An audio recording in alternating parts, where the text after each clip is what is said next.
All right. Hi, everyone. Back here again to move into the next module. If you recall from the first one, we took a little bit of a journey through the history, ecological history of turfgrass and kind of, the different environmental and climatic things that I believe contributed to the growth and development and diversification of turfgrass on Earth.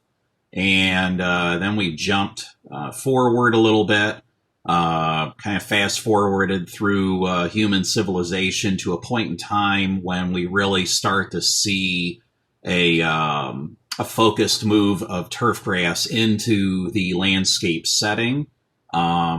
This was a big change in history because, rather than it just kind of existing, we actually see mankind,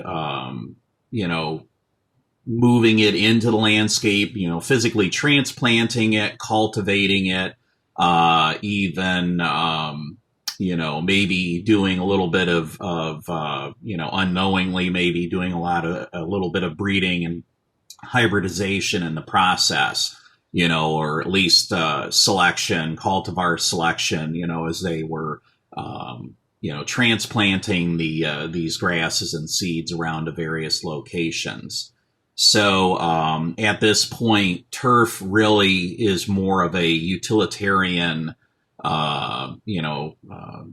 product. It is very pragmatically used for the purpose of maintaining security, also for use for basically for livestock, for grazing purposes. But, we did see a little bit of this move of actually taking grass and using it as a feature or fixture in the landscape. So, this was all occurring during, what we would consider the medieval era in Europe. But this was occurring both in Europe and Asia. So in this section, we're actually going to look at turfgrass, the change in turfgrass and the role that it plays in the landscape. So we move from it being more of utilitarian feature in the landscape to actually kind of taking center stage to some degree, being controlled, manipulated, along with other plant material. So it evolves from a utilitarian role into an actual aesthetic role in the landscape setting. And this really occurred during the Renaissance period. If you recall the Renaissance, which is Latin for rebirth, this occurred from the 1300s to the 1500s, primarily in Italy. It did occur all over Europe during this time and actually did spread to other parts of the world as well.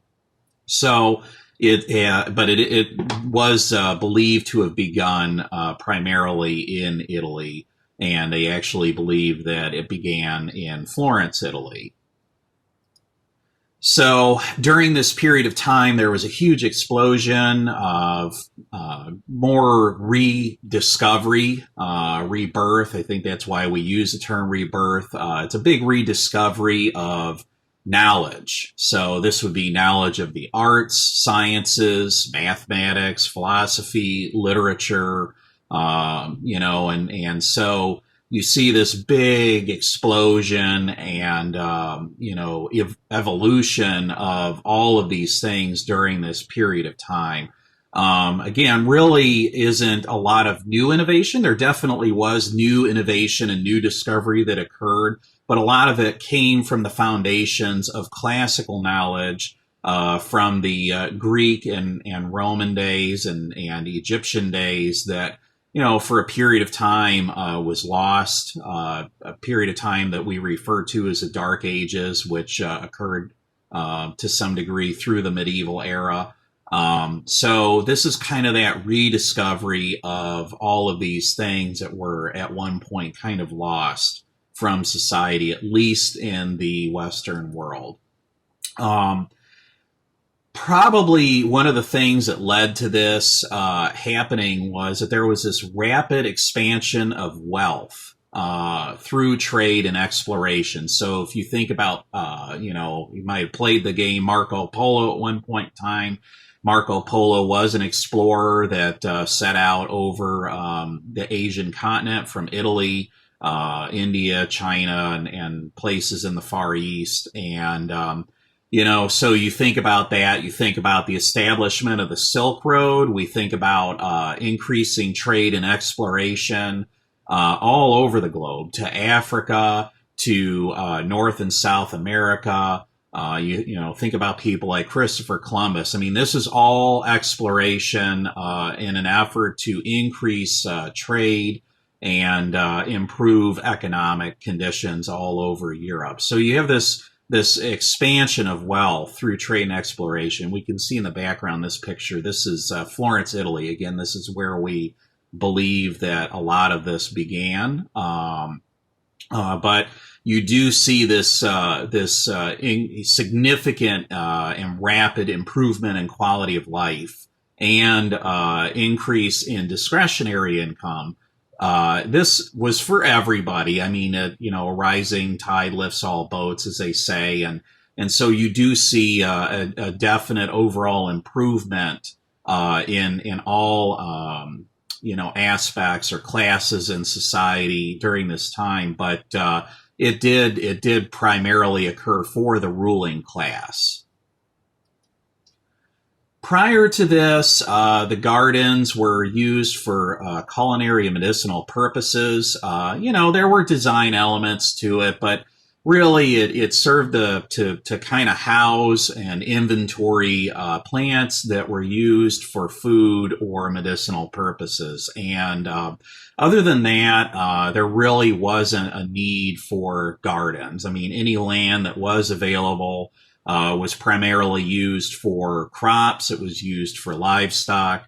So, I think just setting a piece of land aside for a garden alone, was pretty special in and of itself. But again, they were very utilitarian, and they served a very functional purpose. And again, the whole goal was to kind of consolidate and cultivate plant material that was needed, and more or less keep it in one place and keep it safe.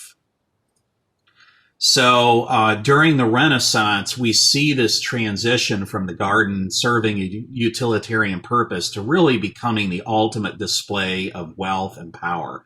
I mean, these things became pleasure playgrounds for the rich and famous of the time, and you can see it depicted in numerous paintings, murals, and these paintings often will display lawns and residences and public areas. So, it was all meant to kind of convey, the sense of wealth and grandeur that was occurring during the Renaissance. Again, this was really kind of concentrated to a very limited group of people.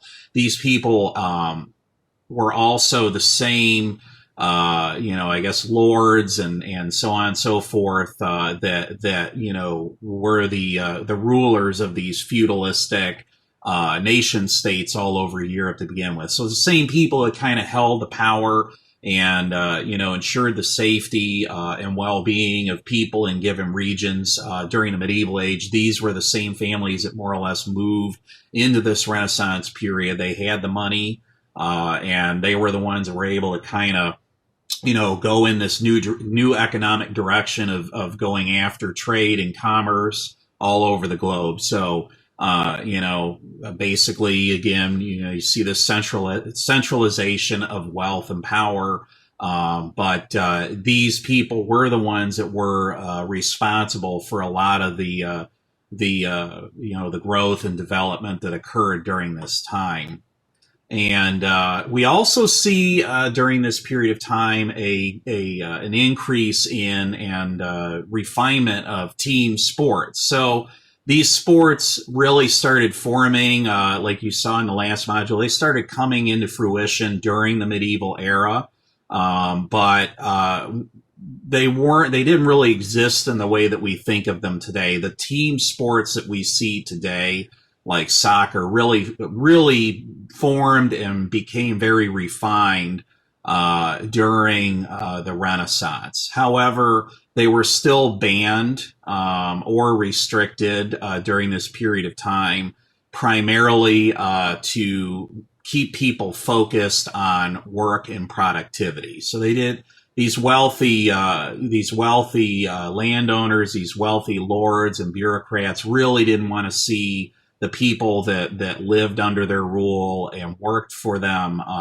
spending a lot of time in leisure activities. So it's kind of ironic, they would build pleasure palaces for themselves, but they wouldn't let the people that were generating all of this wealth for them to partake in any of these activities. So we also see one of the oldest botanical gardens in existence created during this time. This would be the Orto Botanica in Padua, Italy. It was founded in 1545 by Benedictine monks. This is really unique too, because again, if you look at it, it's probably very similar in design and feel to a lot of the, I guess, culinary and medicinal gardens at the time. But the thing that's different about this garden is a botanical garden. So it was basically created solely for the purpose of inventorying and cataloging plants. And the reason they were doing this is if you think about this rampant expansion of trade and commerce, all of these convoys, caravans, and expeditions that were going on all over the world at the time, one of the things that they were bringing back from all over Earth were plant specimens. And so they decided that it might be appropriate to have a place, where this was all kind of inventoried and consolidated for the purposes of research and to determine the value of all of these new plants that were being discovered. So, again, this came out of a renewed interest in identification of plants. This was mainly for medicinal and safety concerns. So as we're seeing this, this refinement and development, increase of knowledge in the sciences, the plant or botanical sciences were no different. So the same thing that was going on in various other aspects of the Renaissance was occurring with plants too. And obviously, like anything, there were turfgrass species that were part of these botanical collections. So, like I said earlier, the wealthy families of this time, the nobles, the lords, and so on and so forth, that kind of controlled these regions, provinces, nation states, whatever you want to call them. These families that were prominent during the medieval era were the same families that ended up becoming, the seats of power and wealth during the Renaissance period. And one family in particular was the Medici family. They were a very wealthy banking family in Florence during this time. And as you can imagine, somebody had to pay for all of these business escapades that were going on all over the world and all these different expeditions that were occurring. And this would happen to be one of those families that was very involved in bankrolling a lot of this trade and commerce that was going on during this time. One of the benefits that came out of it, obviously, is with this newfound wealth, they were able to also bankroll a lot of the arts and humanities. So a lot of the things that we kind of enjoy today and take for granted today, they really resulted because these wealthy families were funding, they were commissioning the artwork that was being done. And, it's ironic that, this was primarily done for their own personal enjoyment. This really wasn't done for the enjoyment of the public in general. But, we are able, to publicly enjoy a lot of what was created during this time today. And it wouldn't have happened if it wasn't for these, families like the Medici family.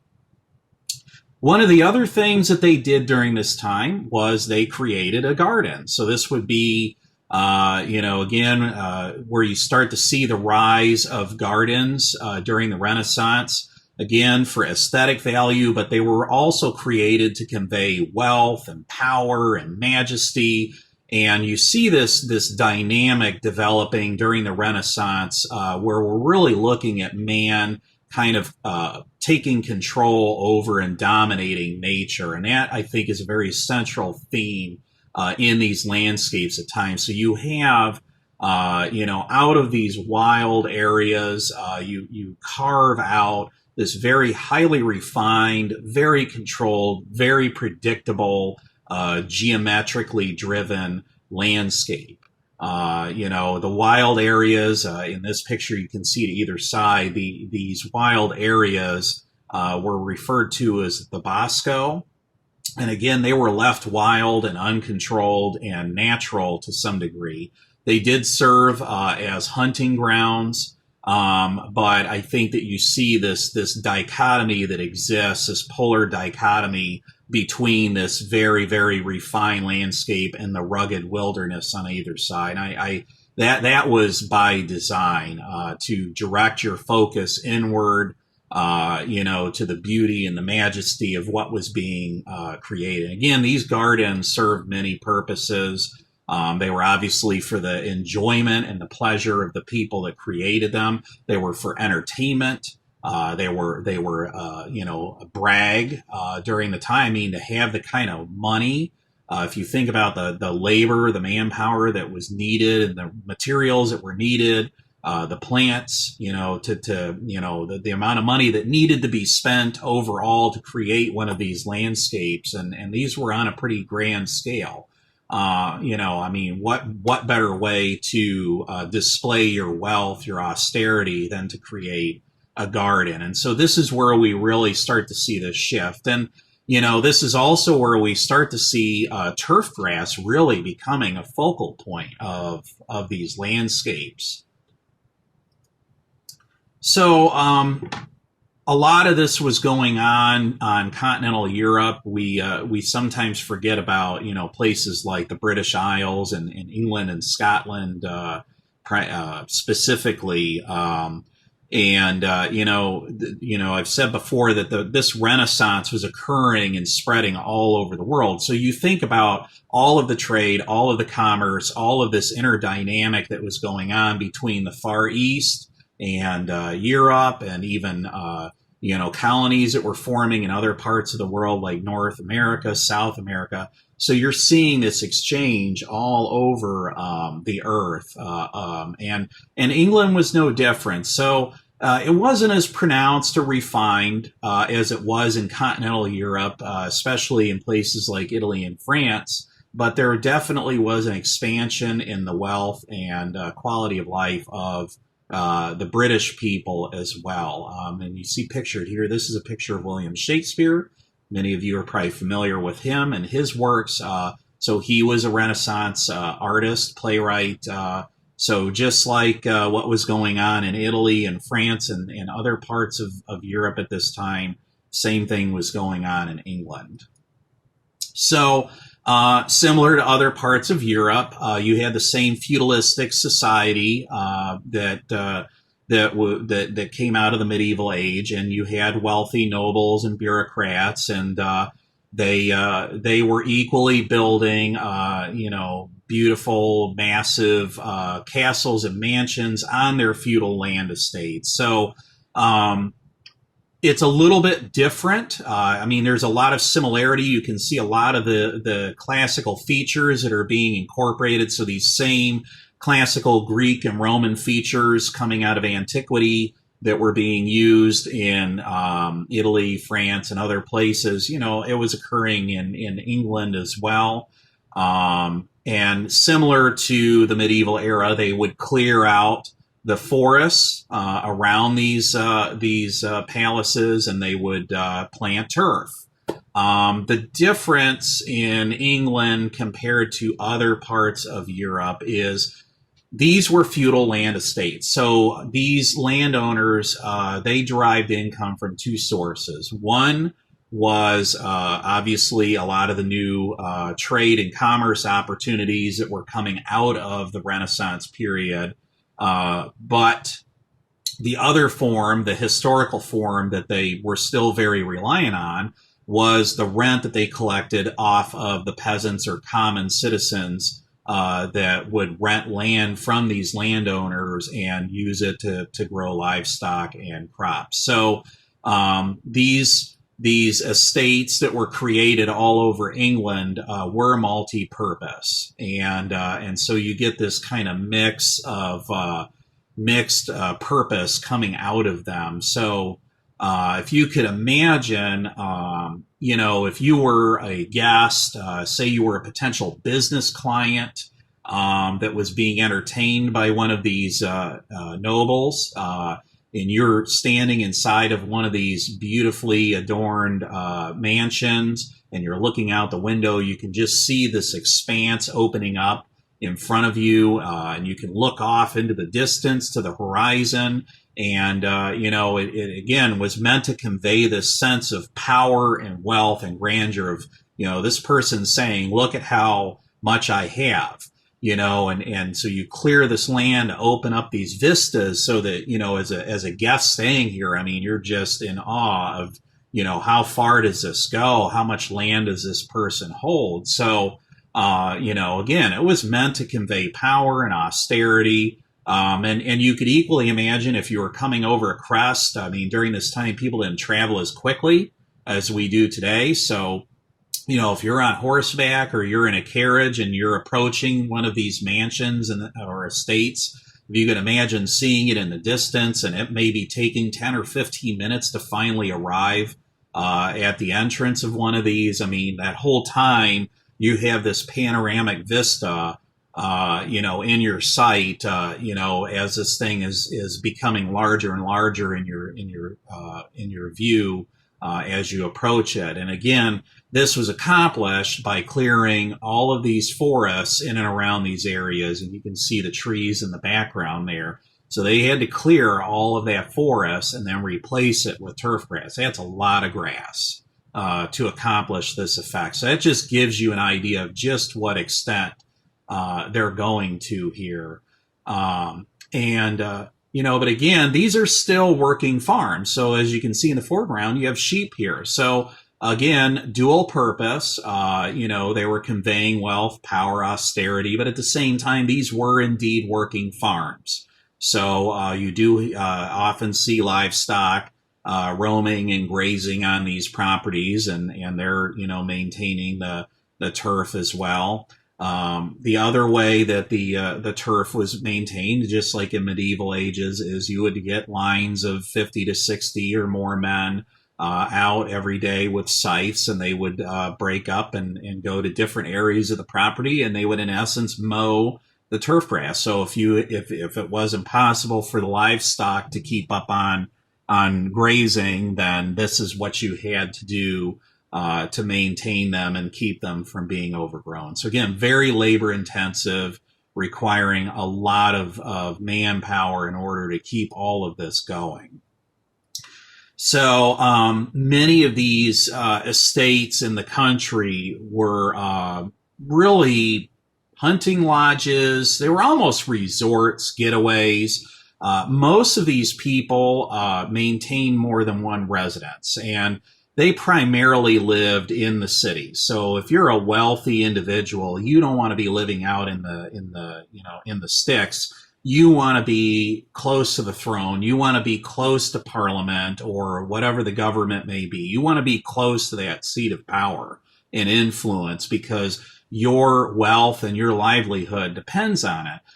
So many of these people did in fact maintain a primary residence in urban areas, and most of the time these country estates, these vast country estates, I mean, they were almost follies. They were created more for recreational purposes, a place for these wealthy families to retreat to get away from the harsh city life, but again also to maintain or to entertain. So you would entertain royalty, you would entertain business prospects, and they would use them as retreats for hunting and for parties and hosting various things. So, really more of like I guess, a summer residence than anything. And most of the time they might be left uninhabited, and the rest of the time it was primarily used for agricultural purposes. So, kind of an interesting dynamic setting up here. This is a really great tapestry. This was given to Henry VIII as a gift. This is depicts Hampton Court. And this residence was actually created by a gentleman named Cardinal Wolsey, who was the chancellor for Henry VIII at the time. Henry VIII showed up here, was very enamored with it, and as any good loyal subject of the king would do, he graciously handed over the keys to this palace that he had just finished constructing to King Henry, who promptly moved in and honestly spent the majority of his life living here. He really did not care for London, and really didn't care for politics or anything much at all. He wanted to leave it to all of his bureaucrats and dignitaries to kind of run everything so that he could just kind of be a party boy and live a party life. And you can see that depicted in the background here. So this is obviously on a very grand scale because this would be the King of England, but it just kind of gives you an idea of what these estates were used for.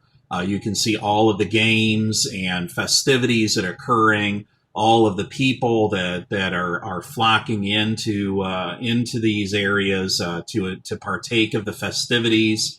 And that's basically what this is. A lot of drunkenness, a lot of partying, ruckus behavior going on all hours of the day and night, just like a nonstop, Daytona Beach kind of celebration going on. And, but it's kind of a cool picture. And I mean, it shows how, a lot of this area around these was cleared. Grass was planted. You have all these big open spaces. You do see a little bit of the peasant culture, little hamlets depicted in it. But it just kind of gives you an idea just how they viewed their connection with the land and the connection with these estates at this time. The rest of the citizens, they weren't so fortunate. They used any land that they had to pay rent for, primarily for food production. And this would be kind of a depiction of what, would be probably a common village or hamlet at this time where these residents would live. So you can see very, very utilitarian, very pragmatic. They were not very wealthy. Anything that they did, or most of that, would go back to, basically pay for places like this all over England.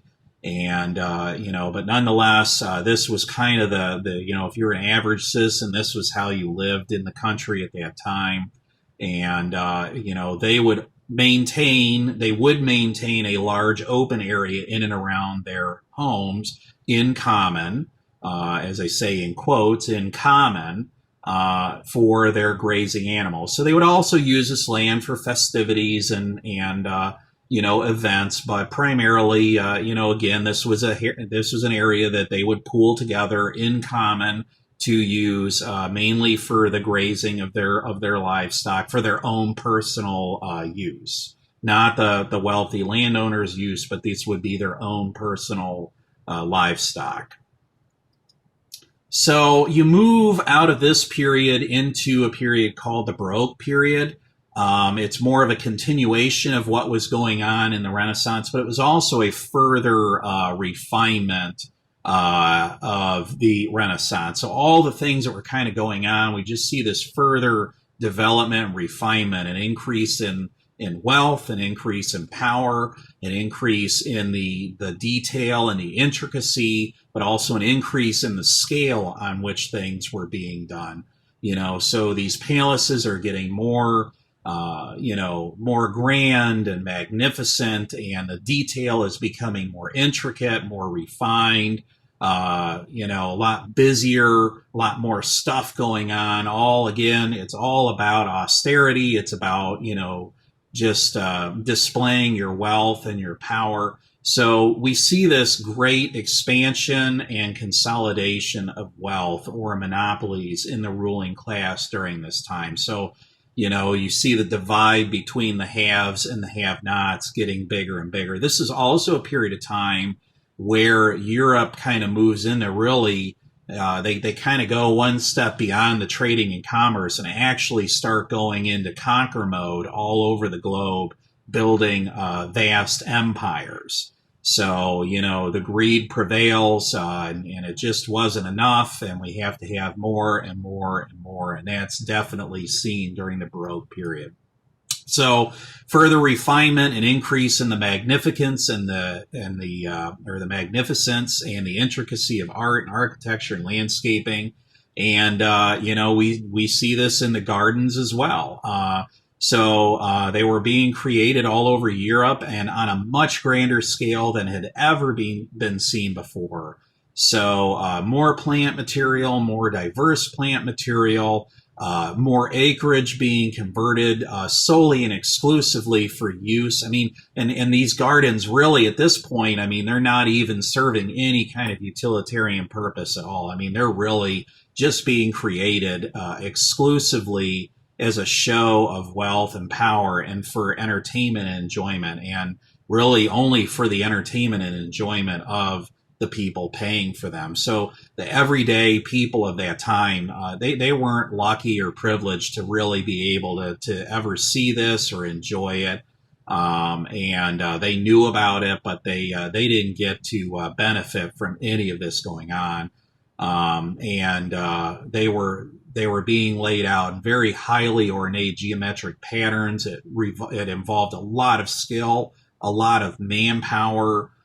So you see this further, like I said, continuation, development, expansion of these gardens being created on a much grander scale. Waters being incorporated. The manipulation of water is now a big feature of these, where entire streams and rivers are being diverted in order to power these water features. So, I mean, it is really, really grand. And honestly, nothing has really been created on this scale since this period of time. It's just far too expensive and labor intensive. But it just gives you an idea of just how wealthy these people were and how much they could afford. If you can imagine how much labor and resources was required, and you think about the fact that they did not have the modern mechanization available today, or that we do today. I mean, this took an incredible amount of work, and it was literally all being used just to create something that really was just there for aesthetics and just there for austerity.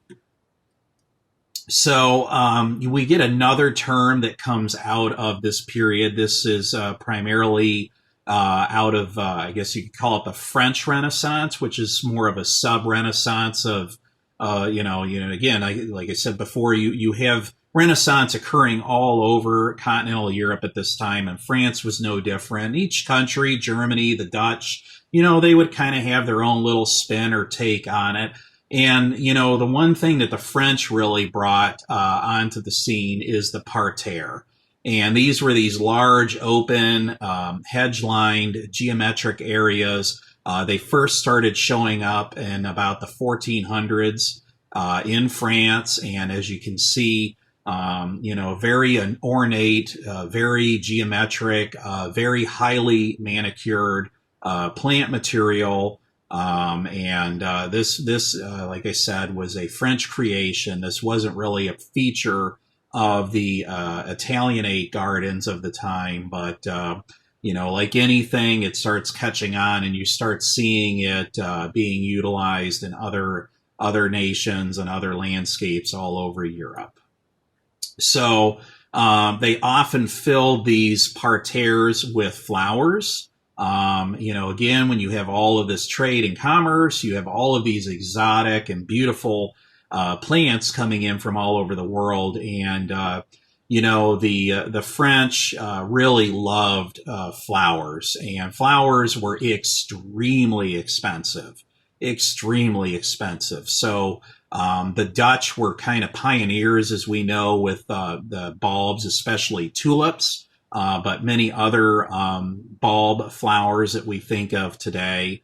And so again, you know, not only are you creating this landscape, but then you're decorating or adorning these landscapes with some of the most beautiful and expensive flowers that money can buy. And I mean, millions and millions and millions of flowers going into these. I mean, they still do create these gardens today, but I mean, they're a shadow of what they look like at the time. I mean, if you could imagine areas, you know, being completely filled with flowers. So anywhere that you see any of these open areas in these landscapes, I mean, these would just be filled, and it would just go on as far as the eye could see. So just gives you an idea of you know, what was going on during this time. I mean, it was very elaborate, and it took a lot of manpower. How all of these people would disappear out of view if the nobleman or the king were walking through these gardens is beyond me, because it would just take a tremendous amount of manpower to maintain this. So, you know, again, another hallmark of the parterre. This kind of gives you a better idea of the topiary. So the formal hedges, and you know, this wasn't anything new. Again, this was kind of a rediscovery or redeployment of something that was used during, you know, the Roman era. Actually, the Romans were actually very fond of topiary and formally pruned hedges. So, you know, again, you see this in the Italian Renaissance. That's where we first start seeing the formally pruned hedges showing up. But the French, just as the French do with a lot of things, they take it to the next level. Okay, and this is a perfect example of what we see kind of coming out of the French Renaissance and really kind of becoming center stage during the Baroque period. Many of these parterres were bordered by gravel and turf grass. So, you know, here's a nice example here where you can kind of see this interlay of gravel and turf along with the floral displays, you know, and the parterres with your finely trimmed boxwood hedges. You know, the same features again. You have the same features coming out of the Italian Renaissance gardens being used again on a bigger scale. You're carving out of these wild enclosed areas, these boscos. So these are wild areas that are enclosed by neatly pruned hedgerows. I mean, these hedgerows are not small. You can see the people next to them. I mean, these things are as high as 2 or 3 story buildings. They're literally trees that have been very neatly and tightly pruned to give you the effect of a hedge. And then carved out of it, you have these vistas, these expanses, very controlled geometric designs to them, usually along axes. So that was a very central theme of these gardens, both in the Renaissance and the Baroque, is that you would have these strong central axes, and you would have side axes coming off. And, you know, again, you can see how integral a role turfgrass is playing in these landscapes. And again, this turfgrass is all being maintained and manicured. And so you're having to do all of this primarily by hand with scythes. So one prominent gentleman during this time in France is a gentleman named André Le Notre.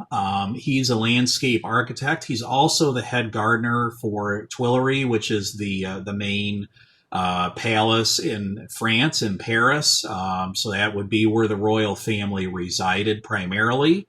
And that would be the seat of the throne. So he assumed this role after his father.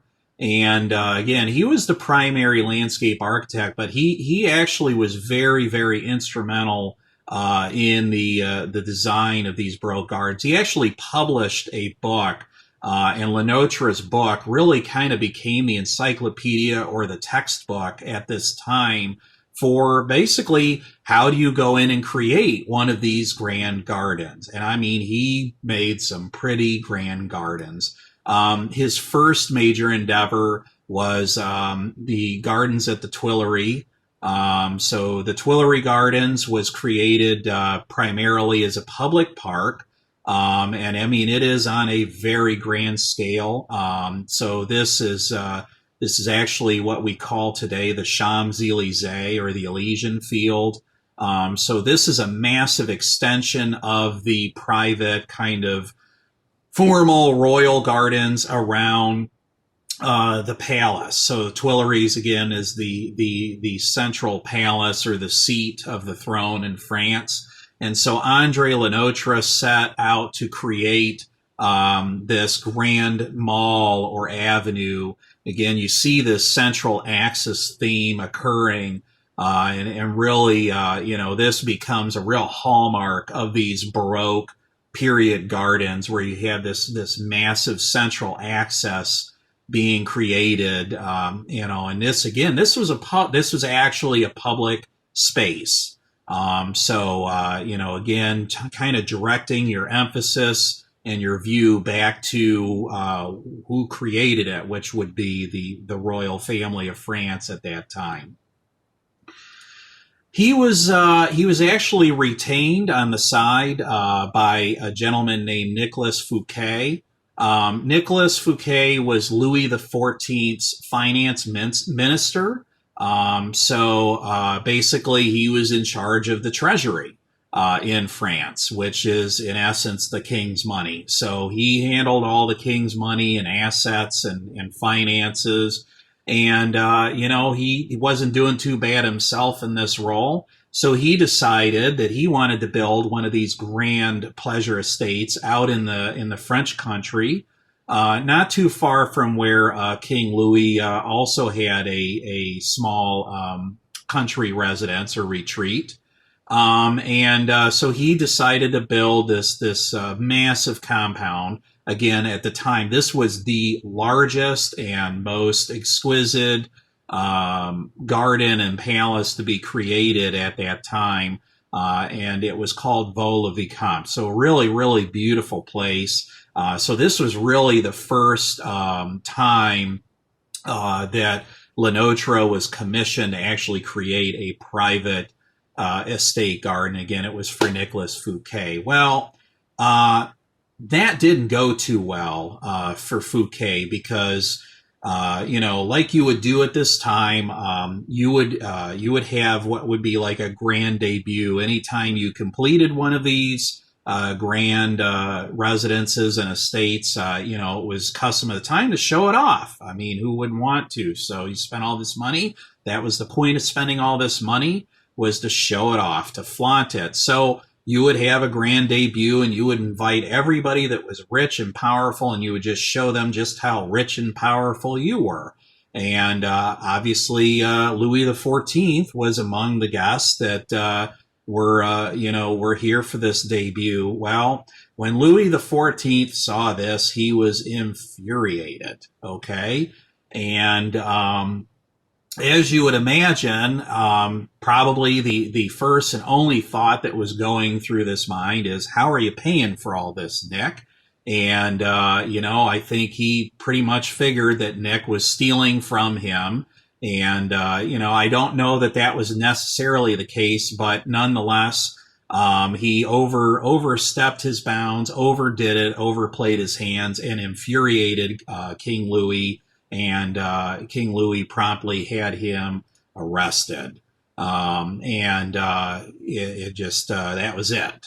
So kind of a, I don't know, I guess Fouquet didn't really anticipate that reaction when he created it. But as a consequence, so to speak, of Fouquet's actions, Lenotre said, "Hey, I'm sorry, Louis XIV said, 'Hey, Lenotre, why don't you come over not too far away? I actually have a hunting lodge called Versailles.'"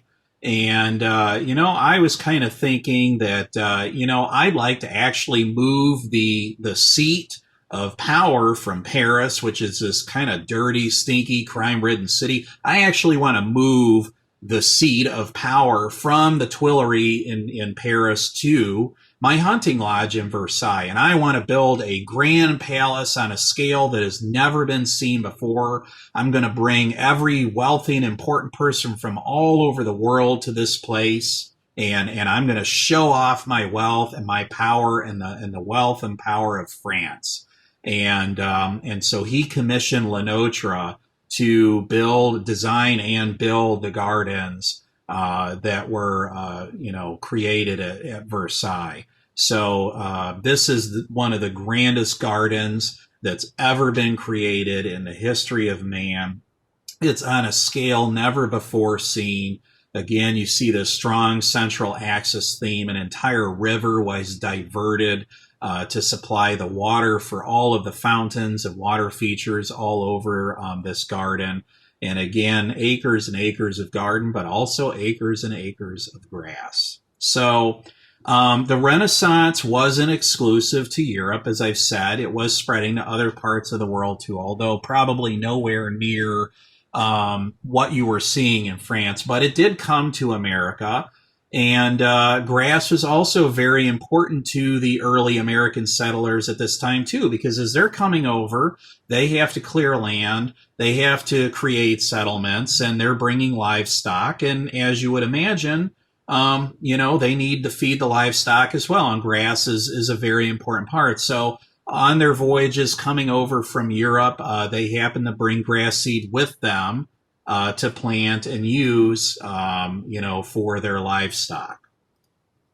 So in 1634, they create one of the first public spaces in America at this time. This would be the Boston Common. Okay, and it consisted of a large open space surrounded by open meadows. It was crisscrossed by walking paths. But it was very reminiscent of the African savanna. Again, I keep talking about this throwback to the ancestral birthplace of man. When you think about these African grasslands and how there's this spiritual connection to these spaces, and how we kind of keep recreating the same space over and over again in our landscape. And the Boston Common was no different. Large open meadows. It was interspersed with trees for shade. And again, this area was held in common. Okay. And the focus, you see a little bit of difference in obviously many of these people coming to America or the colonies at this time, they're trying to escape oppression. They're trying to escape all of the things that are going. So all this conquest and this wealth building and this estate building and monument building and garden building that's going on in Europe. I mean, these people, these are the common peasants, the common people. And I mean, they're trying to get away from it. They're trying to get away from all of this and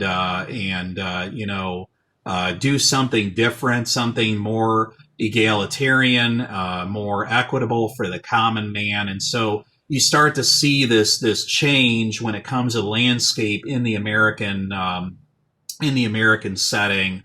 We're really seeing this move to more of this public use of land as being the primary feature of gardens and landscapes. And along those lines, one of the first gardens created, or first botanical gardens, was created in America in a portion of the commons. And this would be the public garden. Again, it was created primarily for the use and enjoyment of the citizens. So anybody, living or visiting Boston at this time was free to come and stroll around and enjoy, or take a boat ride in the lake. So really this whole thing was created for public use and enjoyment. You see this interpretation in our public spaces over and over again. I mean, they're dual purpose. They're a garden, but they're created for the purpose of enjoyment, which is the opposite of the private playgrounds that were being created in Europe for European aristocracy. Okay, and then again, you also have the common area being used for public grazing land. So again, many times these areas, even to this day, are still being used for public gatherings and celebrations. And this is kind of the American design or the American interpretation of these gardens. They're used for recreation. They're used for many things, but they're also meant to convey, again, wealth and power. And so kind of this same theme that was occurring in France, with this strong central axis or central axes, monuments, these massive tree-lined, grassy spaces and water features. So you can see how a lot of the things that are going on in Europe now, as America becomes a nation, as it is rising in prominence, you see a lot of these same features and ideas being intertwined in the American landscape as well. And obviously one of the first places that this happens is in the newly formed capital of the United States of America, which would be Washington, D.C. This would be in the 1780s. And a gentleman named L'Enfant is commissioned. It's competition more, but he actually wins the competition for the design that was used in Washington, D.C. And I think it's no mystery coming out of the Revolution that there was a lot of partnership between France and England, France and the United States, or the colonies at that time. And so you have a lot of our diplomats from the United States, people like Franklin and Jefferson, that are going back and forth and spending a considerable amount of time in France as a result. And so these ideas come back over across the ocean, and we start to see some of the same Baroque period design principles being used in the American landscape as well. But interestingly, again, even though this is created to create to have a sense or instill a sense of grandeur, this is meant to convey America's rise as a nation and its rise in power and affluence. But this is all public land. So it is again, dual purpose of public use, public enjoyment. You just see this overlay. I mean, it wasn't during the 1700s and 1800s and maybe even early 1900s. It wouldn't be uncommon to see herds of livestock, out grazing on these open areas. So again, even though this is very reminiscent of, say, something like Versailles, this was also land that was held in common for the common use and enjoyment of the citizens. So a very egalitarian idea on the landscape. So the mall has become a staple of modern civic planning, and even Cleveland has one. It's not the largest mall, but you do see this mall feature in the downtown Cleveland. It is a prominent feature down there, and there's oftentimes many malls created in a lot of our different municipal or civic or even commercial spaces. The Cleveland Clinic has a mall. Some of our outdoor shopping areas are laid out in a mall type fashion. So the mall is again a very, very key component to a lot of the civic design and civic planning. And I think that you can see this goes back to L'Enfant and some of these early designs. And so it's one of those things that just kind of sticks and becomes a hallmark of large-scale civic planning. So when you start coming out of the the Baroque period, there's almost this rejection that occurs, an abandonment or a rejection of these very highly ornate classical landscapes that were very structured and rigid. And, you still have elements of that classical theme, but we go into, I guess what you could call the picturesque movement. So, it was kind of a focus or a turn back to nature. And so you see this, again, this would be the English landscape movement that began occurring in the 1700s. There were a few people that were involved in this. William Kent and Charles Bridgman, further refined by Lancelot Brown. So these were some key individuals involved in what became known as the English landscape movement or the picturesque movement. And you can kind of get a sense of what they're going for here. I mean, it's a much more, I guess, naturalized landscape. You almost have it's almost like you're trying to create these vistas where you have this object of antiquity as a central feature or a prominent feature of the vista.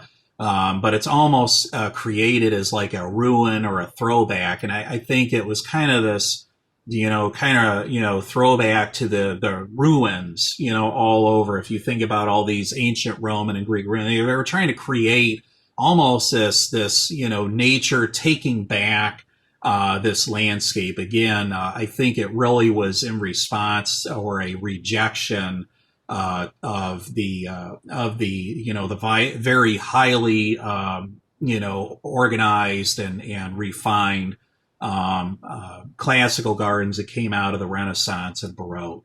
So again, it was a departure from the rigid formality and complexity and control of nature found in these formal gardens of continental Europe. So this is kind of the if we think about how the English these English estates, these English mansions, these English landlords were using their property, it really wasn't beneficial for them in any way to create these very, very elaborate gardens being used in continental Europe. So they didn't have the luxury of unlimited space in England as you do in continental Europe.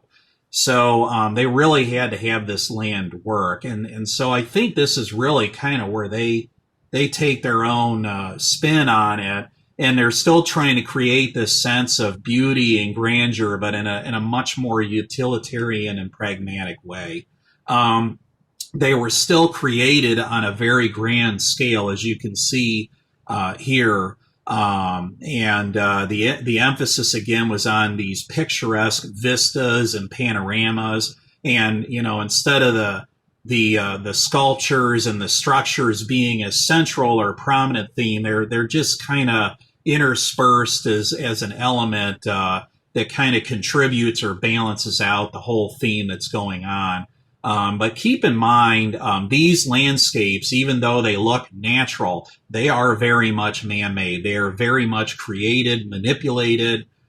They would start off with bare agricultural land. And I mean, there was massive earth moving involved. I mean, you're carving out these water features that you see in the foreground and actually constructing, in many cases, these hillsides that you see. And then you're having to landscape them with meadows and forests and gardens. So still a lot of manpower, a lot of money invested in this, but a much more like pastoral and park-like setting being created in these landscapes. The central theme in many of them was the open lawn, being bordered by flower gardens and trees and woods. And we continue to see this theme used in our landscapes today. And looks can be very deceiving because the idea, again, is to create this natural look that's always been there. But don't be fooled because it is very painstaking. It's very involves a lot of planning and maintenance to create what you see before you. So we move out of this period into the 1800s. And, the 1800s brings with it yet again another huge expansion of wealth. And at this point, the focus kind of shifts more from Europe to America. I mean, if you think about it, America ends up being kind of the epicenter of the Industrial Revolution. And you think about all of the innovation and industrialization occurring in the world. It was going on in Europe, but I mean, really, America becomes the dominant force on the globe at this point in time. This is where America really comes front and center on the globe. And, the landscape was no less important during this time. Again, you have all of this newfound wealth and when you have money to burn, so to speak, you can start investing this money in these grand landscapes. But again, the whole goal, as has always kind of been on the American scene, is that we're really creating these landscapes for public use and enjoyment. And one of the most important figures in this is a gentleman named Frederick Law Olmsted. He also worked with another gentleman named Calvert Vaux. And between these two, Olmsted and Vaux, they created a lot of some of our most beautiful and well-known public spaces in America. And they were very, very inspired by what had been going on previously in England with this picturesque or English landscape movement. So you can see a lot of parallels of how as these movements are occurring in landscaping, how our landscaping as the United States is coming along. You kind of see this same evolution or these ideas being carried across the ocean and taking hold here as well.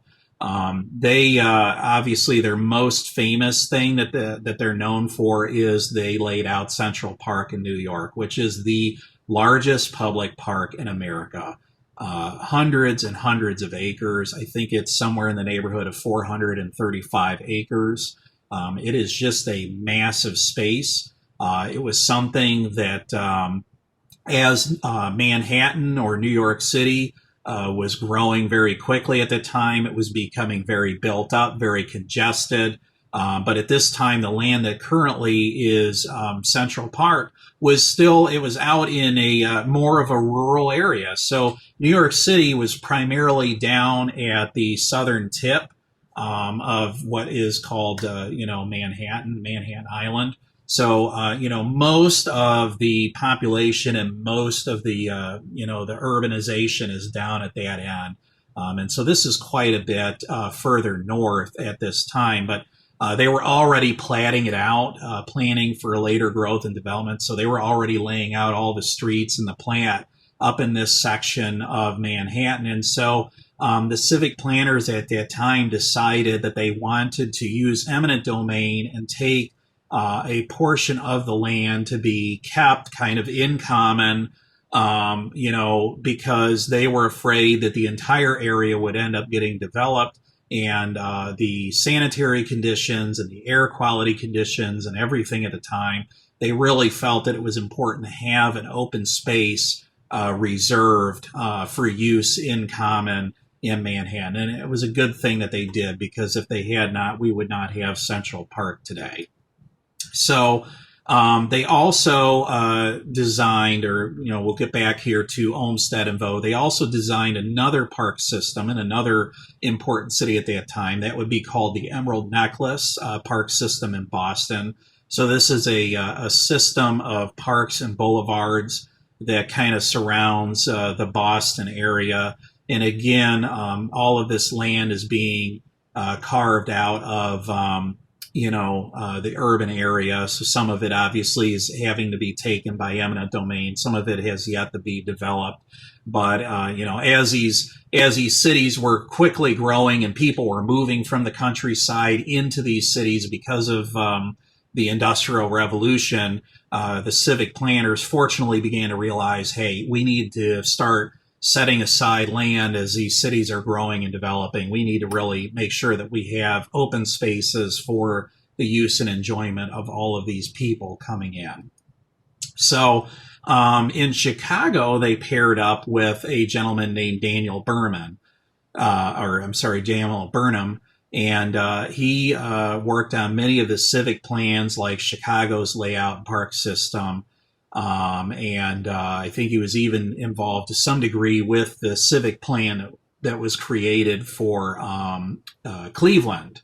And there's this interesting synergy that occurs between Burnham's use of these highly ornate French designs using the malls and boulevards, and then Olmsted's use of the picturesque movement, almost kind of like a redesign of the Bosco. So, and again, we really see this unfold on a grand scale in the park and boulevard system in Chicago, and it is all still there today, as you can see in these pictures.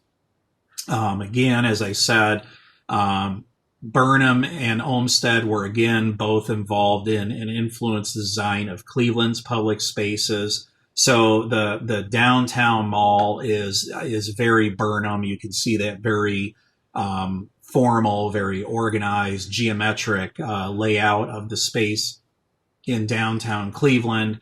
But then if you move out to, say, Wade Oval and the Fine Arts Gardens, which is Martin Luther King Drive there, used to be like the Rockefeller, park out there. So Wade Oval, the Fine Arts Gardens, those were actually designed by Olmsted's son, Frederick Law Olmsted Jr., but again, kind of created in the spirit and the essence of what his dad and Calvert Vaux were doing with this picturesque movement. So you can kind of see, even in Cleveland, which was another city that was rising in prominence at the same time in the 1800s, again, these same ideals being incorporated in our landscape here in Northeast Ohio. And he was very important. Frederick Law Olmsted Jr. was very important, and they actually pay homage to him in Olmsted Falls. It's named in honor of him. Not that he necessarily played any significant design role to the parks in and around Olmsted Falls, but the town does bear his name, and again, that was out of respect and homage to him. So the 1830s, again, we have the Industrial Revolution going on. We have a lot of advancements in machinery and technology, and this is when we see the advent of the lawnmower. And one of the most important people, with this is Edwin Beard Budding. Okay, he's an English gentleman, and he invented the first lawnmower in 1830. And you can say that this, even though it looks very archaic by our standards today, you could see how this could actually be a huge improvement over the scythe. I mean, which one would you rather do? Prior to this, like I've said before, you would have lines of as many as 50 laborers or more that would swing the scythe every 10 or so days to mow down the grass. It was very crude. It was not pretty to look at. It was fine from a distance, but as you can see, I mean, it just leaves a mess. You have swirl marks all over. It looks like little crop circles everywhere. So not very neat, not very pretty. You also had to do it early in the morning because it would only work when you had the dew on the grass. You could not accomplish this with dry grass. So let's say nonetheless that the Budding inventing a lawnmower, this is a huge game changer, right? So during the same time, because now all of a sudden we don't need all the manpower that it takes, that it previously took to maintain turfgrass, guess what? We see a return and a refinement of previously banned sports. So soccer, rugby, golf, lawn bowling, cricket, you name it. You see this return of all of these sports in the 1800s, and is it coincidental? Or could there actually be a correlation between the invention of the lawnmower and the ability to create and maintain these spaces? Plus, if you think about the rise in wealth, the rise of a new thing called the middle class, that came out of the 1800s. So now you have this entire segment of the population that has discretionary income and has leisure time now as a result of industrialization, all the invention that's occurring inside the home and outside the home. We don't have to be working as hard as we used to. And now we have more time available to engage in recreation, go on holidays, vacations, and play sports. So the lawnmower also makes the home lawn possible. And so we see during the 1800s this rise in suburbs that occurs. You can see here, this is the Vanderbilt estate in North Carolina, Asheville, North Carolina. It's called Biltmore. This is actually looks like a 17th century French chateau, but it was actually built in the late 1800s. This entire landscape, again, was carved out, man-made, beautiful gardens and vistas and panoramas that span over hundreds of acres. And again, this was all created as a private residence. And you can also see here, the White House and the lawn in front of the White House. Again, all of this is now able to be maintained with a lot less manpower than it previously took. But again, we talk about this rising middle class. They want to move out of these tenements and apartment buildings and the congestion of urban areas. So we start to see in the 1800s the rise of the suburbs. So you see these standalone, detached homes and the lawnmower actually makes it possible for people like yourself and me to someday own a home like this and have a lawn, basically kind of create the one thing that used to be exclusive to the wealthy and the powerful, or was only reserved for public spaces. Now Americans and people all over the world have the ability to kind of have their own little personal palace, so to speak, which is their castle and their place to come home and enjoy. So along the same lines, you have the advent of the lawn care industry occurring during this time. So Scott's is probably the original company, the O.M. Scott Company. So this is the original lawn care, lawn fertilizer company. So, not only do we have the lawnmower, but we have the birth of the lawn care industry as we know it coming out of this period and the invention with Budding's mower.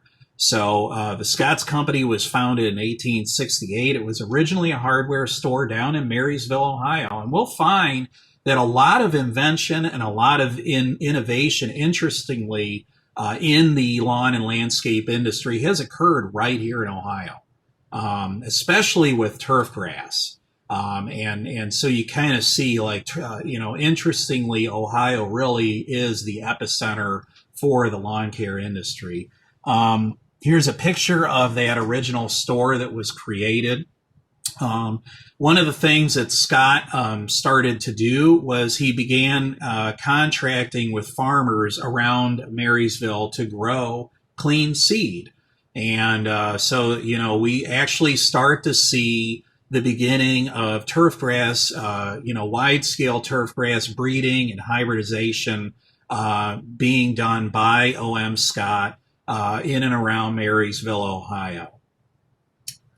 Scott's also begins working, like I said, with breeding and hybridization. And, I actually participated in this when I worked for Scott's down in Marysville.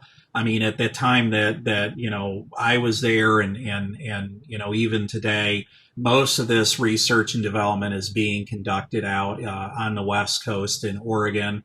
But we still maintained a lot of research plots, and we did still maintain, even when I was there, a certain amount of breeding and hybridization of turfgrass. So he was the first to develop and sell grass seed to the consumer market. He retailed seed through the Hudson Company in Detroit, Michigan, probably before many of your time, but it was a department store, a big department store chain when I was a kid growing up.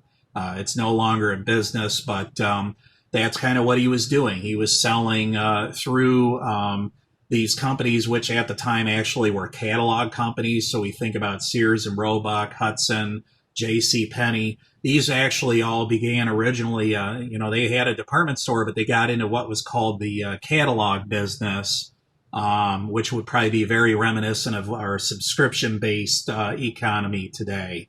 And so Scott was the first guy to kind of see the opportunity there. And so he started partnering with a lot of these stores to sell his seed and other goods through them. They also developed and sold the Turf Builder fertilizer, which was the first fertilizer designed specifically for turfgrass, and that actually occurred in 1928. They created the first combination fertilizer and herbicide product in 1947, so that would be the Scott's Weed and Feed as we all know it today. So you can see there's a lot of firsts in the lawn and landscape, or actually I would just say the turf care industry. We see a lot of firsts coming here in Ohio and out of the Scott's company specifically. Here's another one. They created the first crabgrass preventer in 1958, which they called Halts. So these are also the first combination fertilizer and crabgrass preventer, and this was in 1964. He also created a line of other fertilizer plus control products. So this is when we start seeing what we call in the industry combination products. So this would be a fertilizer combined with some sort of pesticide. And it doesn't seem like much today, but, let me tell you, this was huge. This was a huge, leap forward for the turfgrass industry. And, when you look at a lot of the modern, fertilization and fertilizer companies today, everything that's done today came out of the work that Scott's really pioneered back at this time. So, as I said, the birth of the lawn treatment industry. So you have companies like Scott that are starting to develop and produce these products. Well, we start to see the birth of an industry that goes out and provides these products as a service. So ChemLawn, we saw that the Scott's crabgrass with fertilizer, that Holtz product, comes in 1964. Not long after, ChemLawn starts in 1968. True Green comes along a few years later in 1973. And then as you see this rise in lawn care or lawn fertilization service providers, you start seeing suppliers who are catering specifically to these people and to this industry coming on board as well. And the first company that comes on is a company called Lesco. Again, born right here in Cleveland in Northeast Ohio. It began in 1962. And, I also had the privilege for working for them. So another, industry giant and industry legend, Lesco Incorporated, actually stands for the Lake Erie,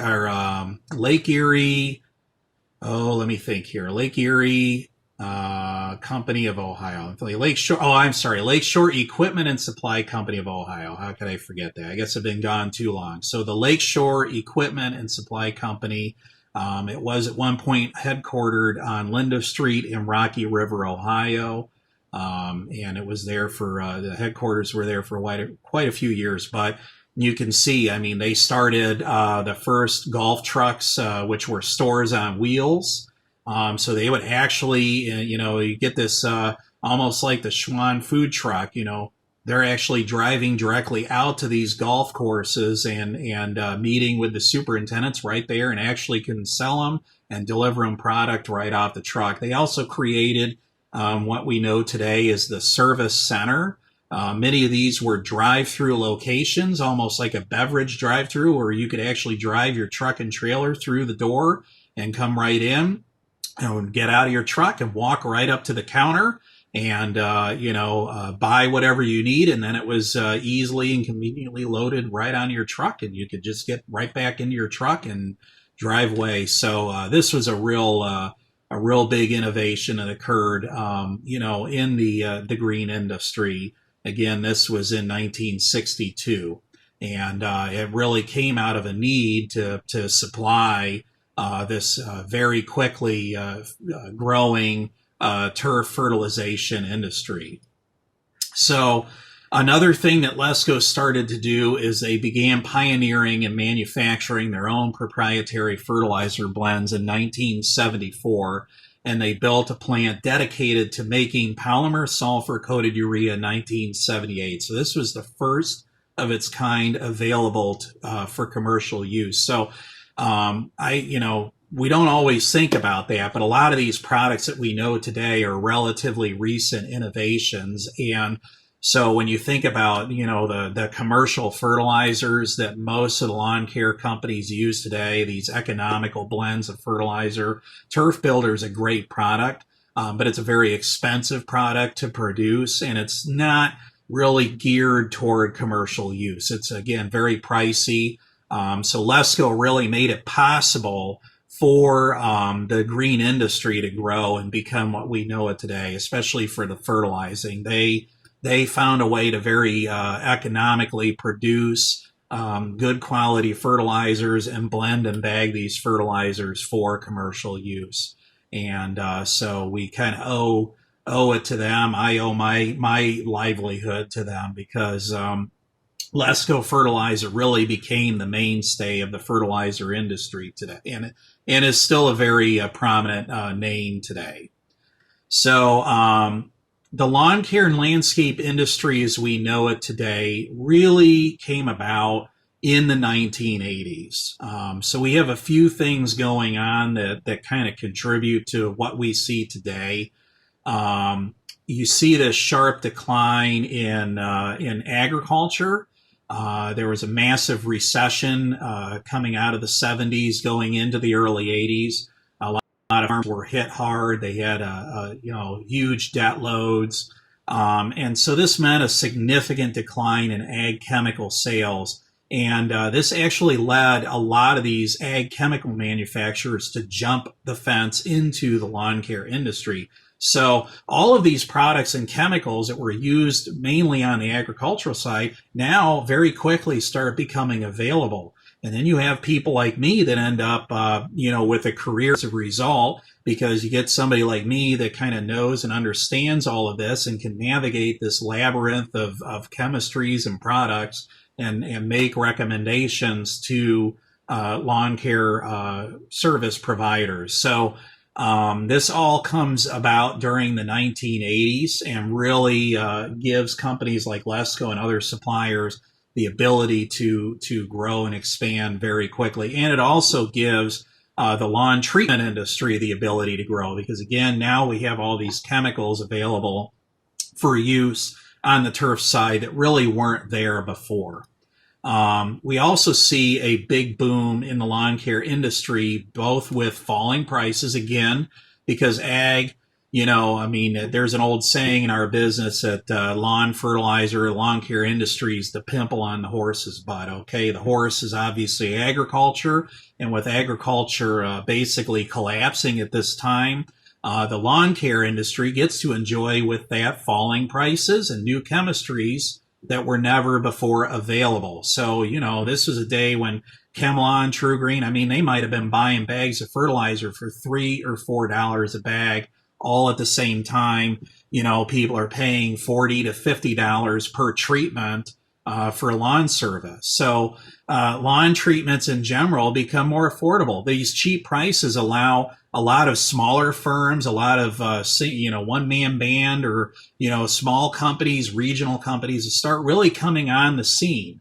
Prior to that, you really only had maybe a handful of very large lawn care companies doing all this, but these new technologies and falling prices make it available to a much wider segment of the industry. And so you start literally seeing hundreds, if not thousands, of lawn fertilization companies springing up all over the landscape. And this is really a sign of affluence at this time for the middle class. So, that's where, this wasn't still not something that everybody is necessarily doing. It was a status symbol, to have the True Green trucks show up. And I've heard countless stories from old timers in the industry telling me about when they used to work for Chemlon or True Green back in the day. And they said it wasn't uncommon to literally have somebody come running out of their house or jump out of their vehicle and start chasing you down. You're the applicator. You're just the guy going around, spraying the lawn and putting the fertilizer in the lawn. But people would literally chase your truck down and wait for you to pull over to, see how they could sign up with you. And so it was kind of a crazy time. Another thing that's occurring during this time is, we think, you don't think about it. Again, I'm trying to, my experience through life and things that I've observed and learned, in my journey through life. And, it's kind of funny because, I'm trying to maybe tie in or make you think about some things that we don't always maybe directly correlate with our industry. But one of those is feminism and women in the workplace. And, if you think about it, prior to this, women primarily stayed in the home and, the income was primarily earned, the man was the primary wage earner. When we see feminism and we see women going to college, women obtaining higher earning, all of a sudden now we start to see increases in women in the workplace. We see an increase or a rise in dual income households. And, so you see this huge, again, increase in wealth occurring in the middle class with the rise of the dual income household and with it discretionary income. So this plays a significant role in the rapid growth and development of our industry as a whole. And with it, the lawn fertilization and, lawn maintenance industries, because, if you're both working, your 40-hour-a-week job, who's home to take care of the property? Everybody's working, everybody's pulled in a bunch of different directions, and hey, we got the extra money. Why don't we just pay somebody to come do it for us? I mean, at the end of the day, isn't that what, if I could, I'd pay somebody to mow my lawn. If I could free my time up to do other things that I would rather do besides mowing the grass, I mean, who doesn't want to do that? So that's what I'm saying. At this point in time, you have all of these people, now with income that they've never had before, and the cost of goods at this time is still relatively low. And so, they can afford it. And so you see this huge boom in the landscape and landscape install and landscape maintenance industries. So again, who wants to come home and work, right? You've been working all day. Last thing you want to do is come home from work. I know if you're, you may know someday, I know for me, I have kids, and the last thing I want to do is try and fight with my kids to try and get somebody to go out and do something that I don't really want to do. So I usually end up doing it because I want it done right anyway. So again, who wants to come home from work to work? This is kind of the philosophy that comes out of feminism, comes out of the dual income household, right? Everybody's working. Nobody wants to come home and work more. So, the other thing that happens is we start to see the lawn and landscape services as a sign of affluence, as conspicuous consumption. This is coming out of this period again. What do we see as far as the future of turf? Well, I think that, what we see historically is the use of turfgrass increases with the technological advancement of civilization.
so? You have a plan?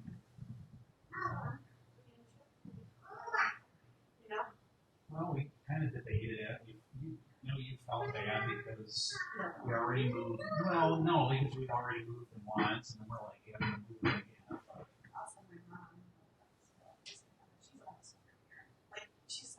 My mom thought it was funny. She said she didn't feel like it made sense. She thought it was like a lot when she was here. She's like, that's a lot going on up in that room. Like, I think that would be smart to move around.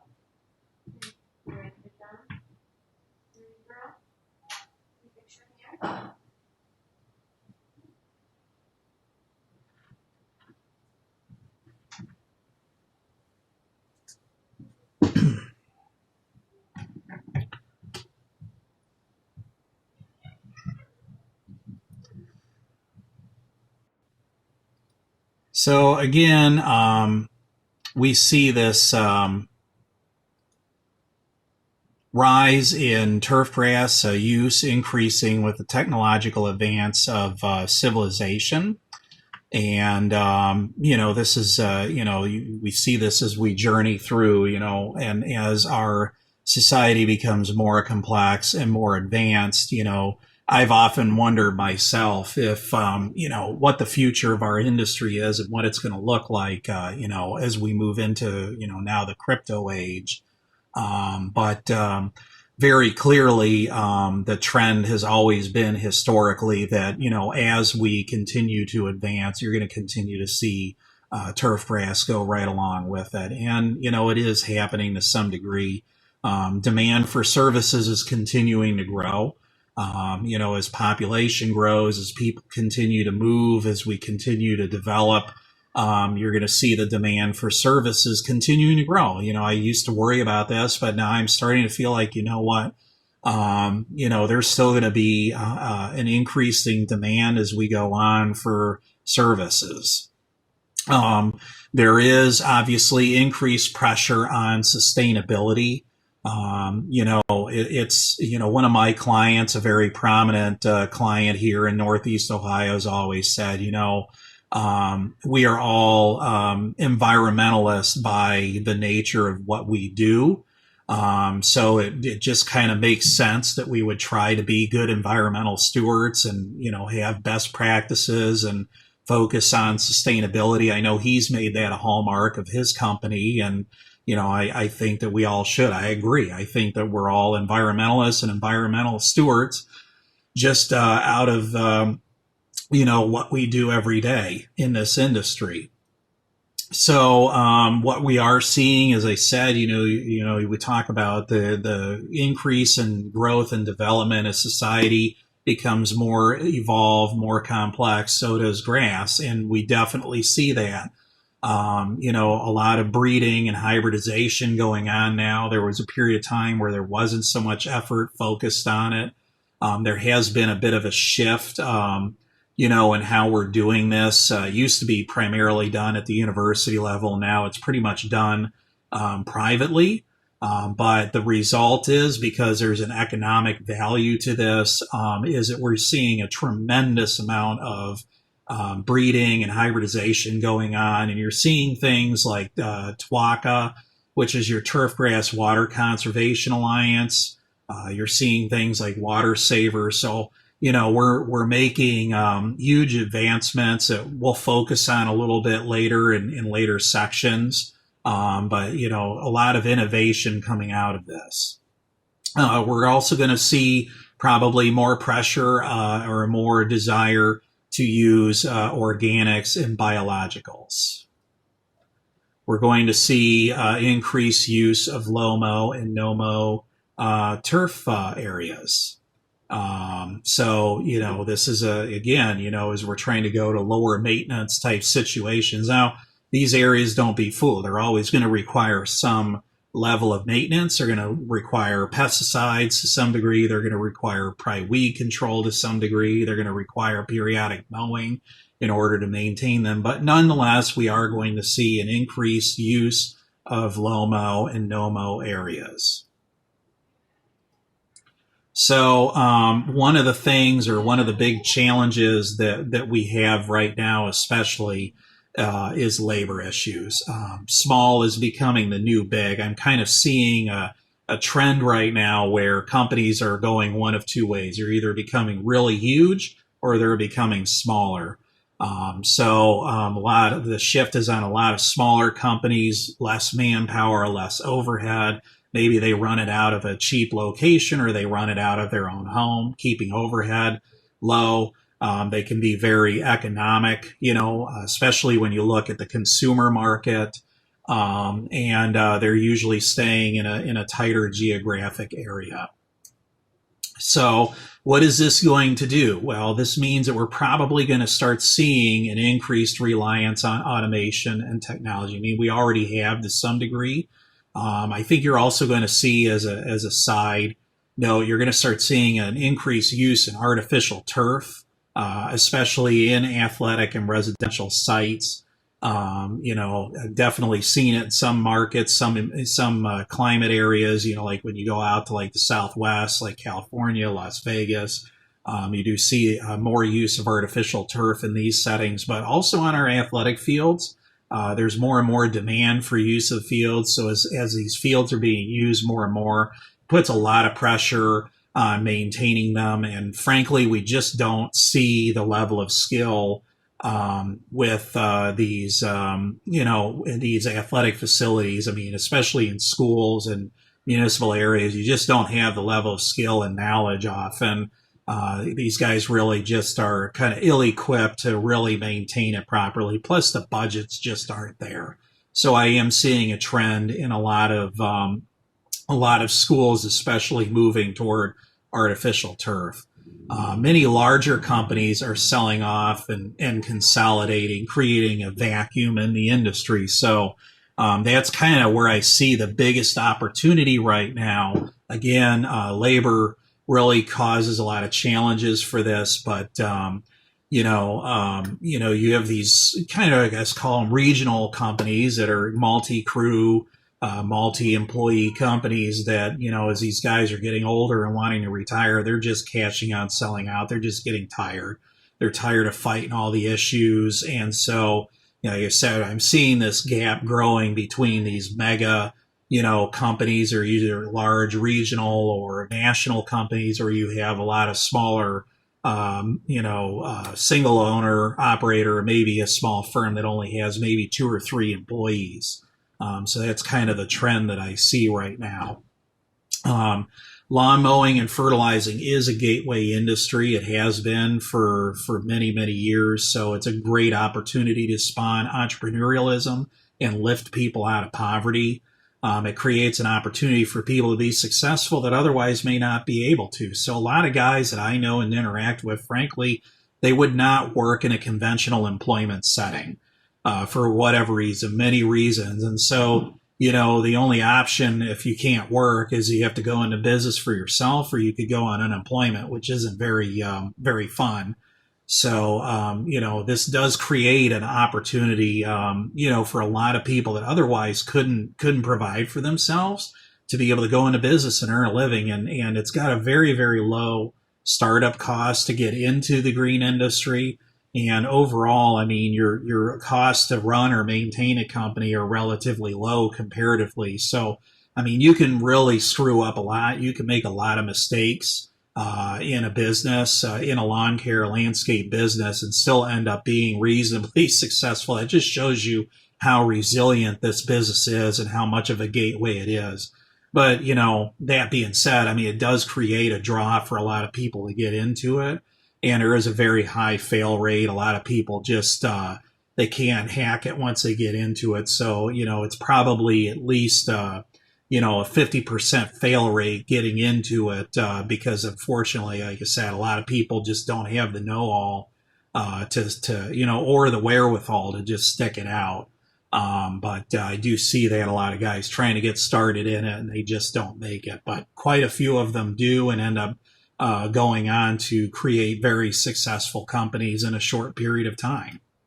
So again, there's very few entry barriers and very low startup costs. Biggest thing is it's very labor intensive. So If you're younger, and you don't have a lot of money, it's a great business to get into. But as you get older, you're going to have to look at a scenario where you're either going to have to hire people to come work for you, or maybe you sell off to somebody else. And like I said, that's kind of going on right now. If a lot of these people that own these companies don't have somebody to take it over, they're getting out of it. But the other thing too is, if you keep your ears to the ground, you might find out, and if you've got money or you got family or somebody that's willing to invest in you, you might be able to pick up one of these businesses if somebody's trying to exit out of it. So there's always room for opportunity. Landscape technology and equipment are continually improving. I mean, if you look at beard buddings, mower, and you look at the big zero-turn mowers or the multi-gang mowing units that we use today, I mean, you can see there's just this continual improvement. We're going in the direction of automation and robotics. There's robotic motors or remote controlled mowers out there right now. We're looking at automated technology to basically drive work trucks and equipment to properties that are basically, they're unmanned vehicles and unmanned equipment.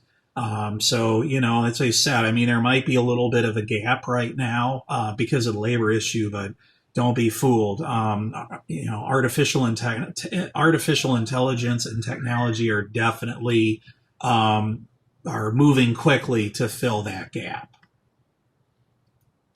So increased use of mechanized equipment to reduce labor requirements and increase productivity. I see a lot of smaller guys investing heavily in technology, heavily in equipment in order to help them to be more productive, since labor really isn't an option for them anymore. And the material costs and all your other business costs keep rising.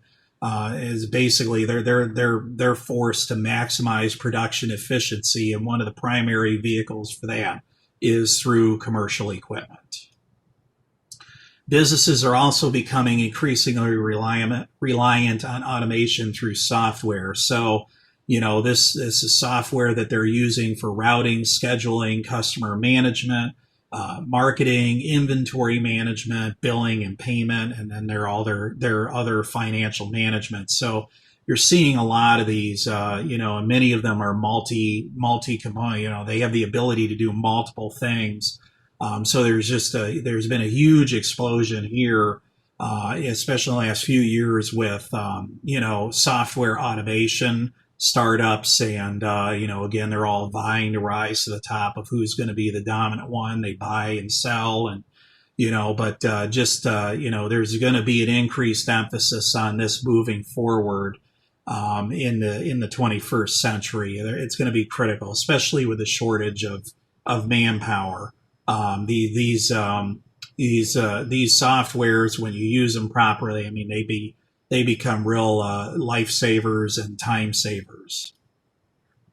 We're going to see improvements in products. We're going to see better turf varieties. So these have all, a lot of these products you see have been in the last, 5 to 10 years, they've come to the marketplace. We're going to see better fertilizer technologies that give you increased efficiency and better plant uptake, longer application windows, reduced surge growth. We're going to see better chemistry. So we're going to see improved environmental footprint. We're going to see lower VOCs for health and safety, improved efficacy, wider application windows so we can go longer in between treatments. So, what would a 21st century landscape company probably look like? Well, I think you're going to see a lot of smaller firms covering a tighter geography. So an emphasis more on local, using and hiring local businesses. You're going to see more cooperation and account trading.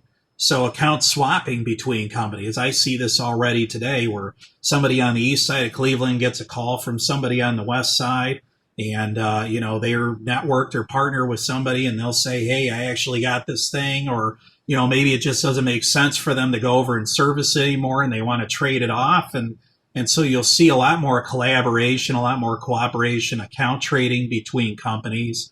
You're going to have an increased reliance on automation. This is going to be both software and equipment.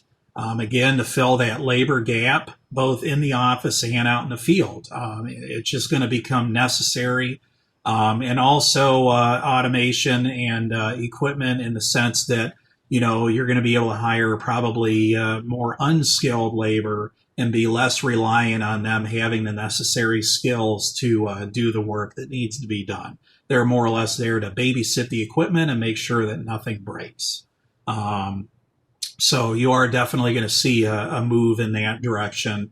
I think, interestingly, I'm seeing a switch to the subscription-based economy. So this is kind of a cool thing. It opens up a lot of opportunity. It's going to give you the ability to use better materials and make better business decisions overall, help you to better, make, decisions on equipment.